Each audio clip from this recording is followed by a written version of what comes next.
Cultural ॾींहुं मल्हाए पियो मुहाजरनि जो। कल्चरल ॾींहुं मुहाजरनि जो 24 डिसंबर ते मल्हाइण जी कोशिशि कई पई वञे ऐं उन जे लाइ हिकु स्टेज तयारु कराई आहे गवर्नर सिंध। ऐं गवर्नर सिंध चवे थो कामरान खान टिसोरी त हीअ मुनफ़रिद स्टेज हूंदी ऐं तारीख़ी सभ खां वॾी स्टेज हूंदी जेका गवर्नर हाउस में मुंहिंजी मेज़बानी में सजाई वञे थी।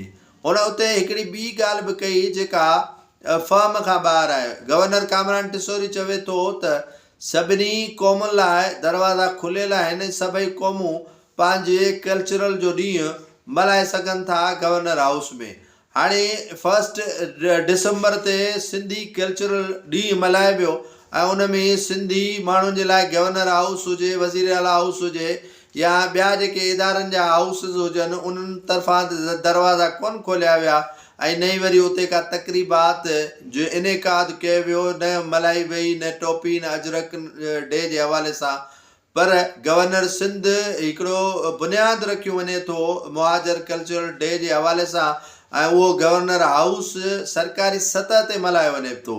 उहो ईअं न आहे त सिर्फ़ु उहो मुहाजर मल्हाए रहिया आहिनि या मुतहिदा क़ौमी मूवमेंट पाकिस्तान या लंडन मल्हाए रही आहे, बल्कि गवर्नर सिंध कामरान टिसोरी जेको पाण खे अञा ताईं मुहाजर सम्झे थो, अञा ताईं हुनजे इन ते दिलि में उहो गिदड़ वेठो आहे त असां मुहाजर आहियूं, त हू पंहिंजे मुहाजरनि जी सकाफ़त मल्हाए थो। उनखे सिंध में रहंदे बि काफ़ी अरसो थी वियो आहे पर हू अञा ताईं पाण खे सिंधी न सम्झी सघियो आहे ऐं न ई वरी जेके ॿिया रहंदड़ असांजा ॿाहिरि मुहाजर आहिनि उहे बि पाण खे सिंधी तस्लीम करण लाइ तयारु आहिनि।